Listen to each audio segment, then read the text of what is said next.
So today we have an absolute cracker to come and watch. Diamond versus Anorthis Famagusta. I know you're probably not familiar with those teams too much, but they're playing on Lotus. And this is the first pro game that I saw of Lotus, and it had 10 different agents in it, which is just incredible. First, let's talk about the comps a bit. So Anorthis are playing what I would consider a somewhat normal comp. This is the kind of thing I think you can expect, where I expect that Astra and Breach and probably Killjoy will all be picked quite a bit, at least for now. And then they're going with Neon and KO as well. Now, this Neon and KO, I think, could be Raze and Fade. It could be Jet and Sova. You know, I think that there are other options available for those two slots, but, you know, this isn't, like, too weird, I don't think, either. So this is a somewhat normal comp. On the other side, Diamond are running, I don't know what they're smoking, but I want some of it, because they're running Reyna, they're running Chamber, they're running Harbor as a solo controller, they're running Sky and Cypher as well. It's literally they just thought like, oh, what agents do we think need more pick rate? Let's just give them it. But they actually managed to win this game. And so let's start off, and we'll start off with round number 4, which is the first gun round for both teams. And in this round, we got Diamond on the attack and Anorthis on the defense.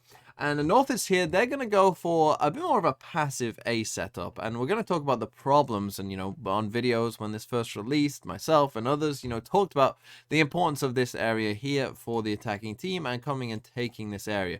And in a lot of rounds, there was a battle for this area, and we'll see it in some of the others.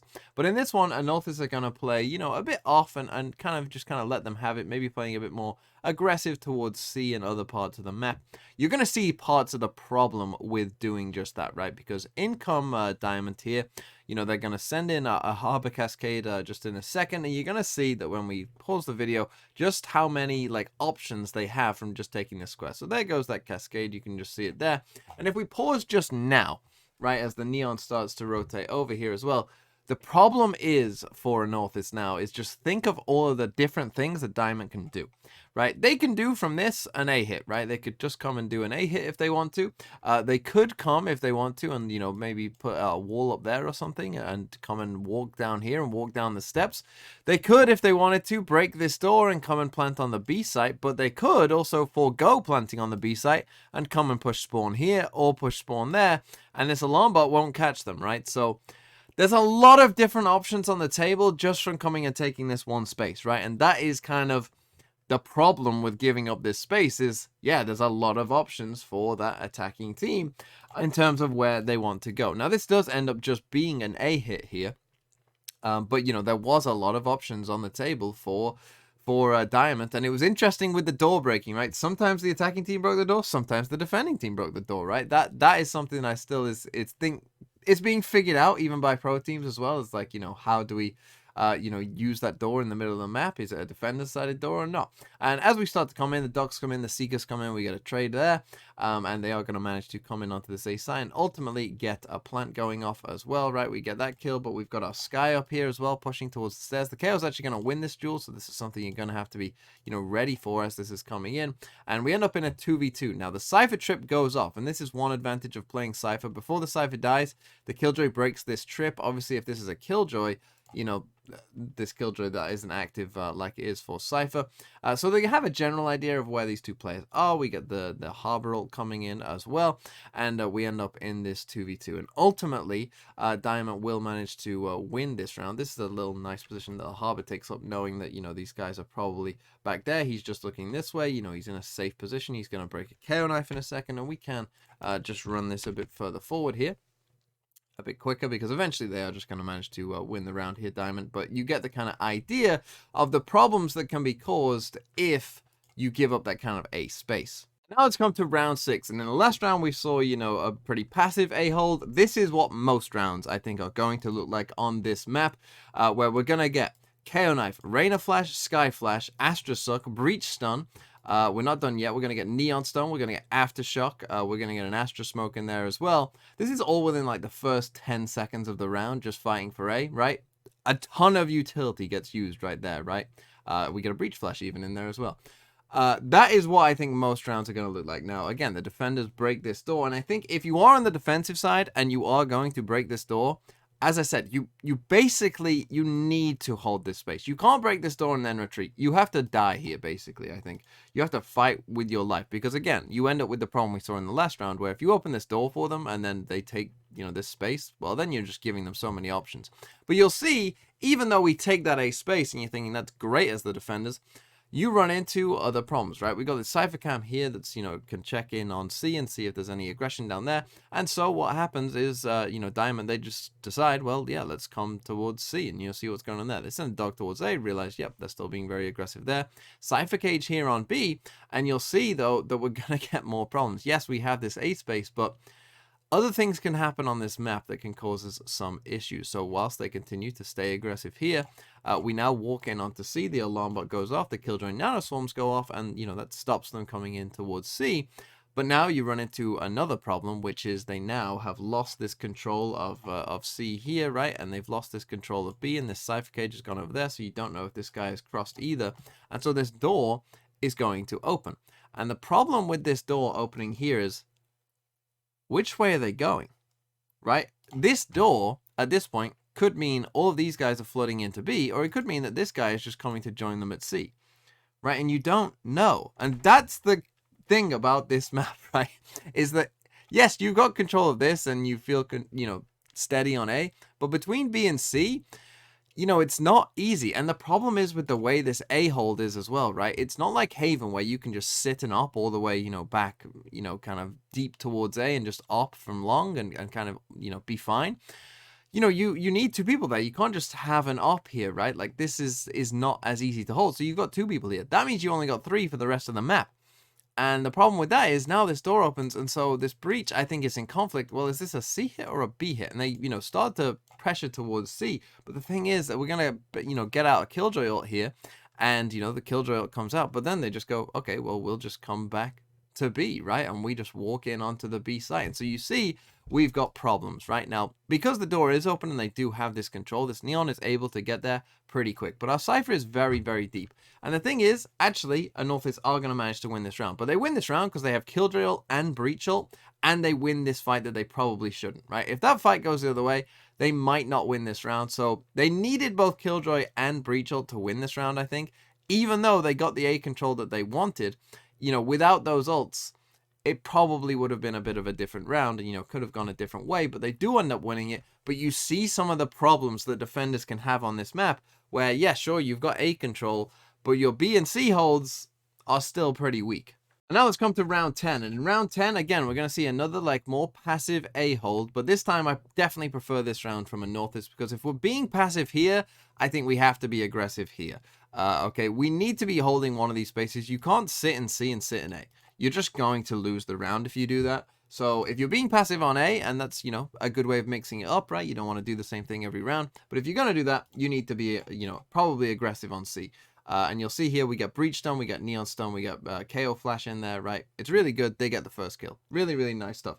But again, we've given up A, and again, it's going to lead to potentially some problems. Now, actually, Northis deal with this pretty well, as Diamond obviously respond to the C aggression by coming quickly towards this A site. They get stopped by the alarm bot and the nanoswarms just here, and so what they do instead is they're going to quickly pivot and go towards the stairs. And this is the thing with this A site again is, again, you've got options and you can pivot from one to the other very quickly, right? Going from here to this is all very short, and you can make that decision very quickly and get there very quickly. So you have to really be on your toes as the defenders if you are going to give up this A site. You need to be aware of things like this happening, right? And you'll see that Northis deal with this pretty well. They are aware, right? You see the KO looking at it, you see the Neon glance back at it as well. And now our Breach is going to be aware that this is the case as well and get the first kill. Now, ultimately, he is going to get traded here, but the thing is, he got the information and got a kill. That allows our Astra to come back and manage to get another one just there. We end up in a 2v4. And ultimately, if we just run this round a bit quicker, you'll see that they will manage to win this round. So this was a good defensive round, I think, by Northis, right? They came out with that plan to attack C. That got them the first kill.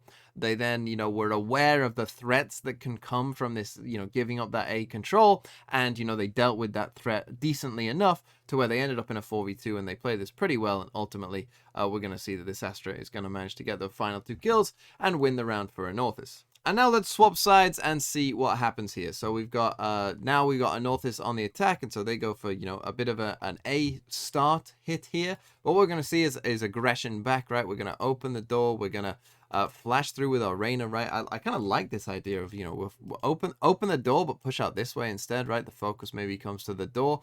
I quite like that idea. I thought that was quite cool. And we have an op, you know, looking through the door. So our op looks through the door whilst our Reyna pushes here. Quite a nice idea, I think. But ultimately, what's going to happen is they're going to get the first kill, and our Reyna's going to manage to get out, and we end up in a 5v4. Now, the thing is, this is against a save, but I just want to use this round to kind of highlight something that's going to happen as we run this round forward, because ultimately what's going to happen is Northis are going to go for just a straight B hit, and they are on a save, and that's fine, and, you know, they're going to get the spike down, so ultimately it's not a disaster round. I don't have a problem with the idea that they had here, but I just want to kind of highlight the problems if you just go for a straight B hit. That isn't going to work too well in your favor a lot of the time as the attacking side, as you will see. Because they come in onto this B site, and yeah, they're going to get the spike down here. But right now, and I know they're in a 4v5 with, you know, no guns and whatever. But forget that. Right now, they have a problem, right? And I want you to watch this sky, because this sky is going to flash out here. Right, and that is a very important flash to make, because it's going to tell them that, yeah, no one is out here, right? And knowing that no one else is out there is really, really big, because it means that these guys can come this way, right? And the problem with just coming like this way into the B site, yeah, you might get the spike down. The problem is, if you don't take any other space, it's going to be really, really tricky, because if they can retake from here, this way, you do have a turret watching this, but, you know, this turret is watching it. But if it ever got destroyed, right, they could potentially come in this way. You know, at this point, someone could come all the way around as well. Or if they break this turret, they could threaten to come around as well. And so you're looking at like 5 different directions into you, right? Like, what do you look at? What do you watch, right? And in this case, you know, they aren't going to break this turret and they aren't going to break this alarm bot. So it only becomes 3. But, you know, in some rounds, this will become 5. Right, where you're worried literally about every single direction you could possibly look in, and yeah, it's just not an easy thing. 3 ways is tough enough to defend, even if they had guns in this instance, right? Having to look 3 different directions, different elevations, you know, that's tricky enough. And you see they just kind of mop up here, do diamond, and they manage to win the round. So yeah, if you're gonna go for a B hit, I would probably say most of the time you're gonna want some other control to be able to limit some of those, you know, angles back of attack for those defenders to come on the retake. And then finally, let's finish with round number 22, the final round. In this one, actually, it's Diamond who are on a bit of a save. They have a couple rifles, but other than that, it's a bit of a save. And they're going to go, as you see, with like a 4 stack down here on A and just push behind this harbor wall. And they do actually manage to find the first kill. And our Reyna gets out. And, well, then the call comes in to just quickly go towards C instead. We get another harbor wall. They're going to go pick up that rifle, and they come in towards our Cypher here, who just has a classic on the C site. And this is kind of generally, I would say, what the C site kind of was. Kind of like a, oh, we, you know, got pushed back from A, let's go C, right? Go fast C. You know, like we've seen 3, 4 people, maybe, you know, util on A. Let's just go fastly towards C and get the spike down, right? So we end up in a 4v4 just here, but ultimately they will manage to retake this. It always felt like the C site was a bit of an afterthought, and we didn't see like the cleanest of retakes or rounds on this C site, to be honest. It felt like both teams, you know, were very focused on A. We get a killjoy lockdown, in comes our Reyna, just, you know, running it down. We managed to find the final kills, we destroy the killjoy lockdown, and it would be a win for Diamond here on Lotus, and it was a very, very interesting game. I think this is a really interesting map, to be honest. I think there is a ton of different styles that can work on this map. I could see double controller working, I could see double initiator working, double sentinel working. I mean, maybe even double duelist if you really went super, super aggro with it. You know, could potentially work as well. We'll see. But it was a really, really interesting game, and one that I think I just can't wait to see Lotus. I really hope some teams pick it in Sao Paulo, because it is a really interesting map.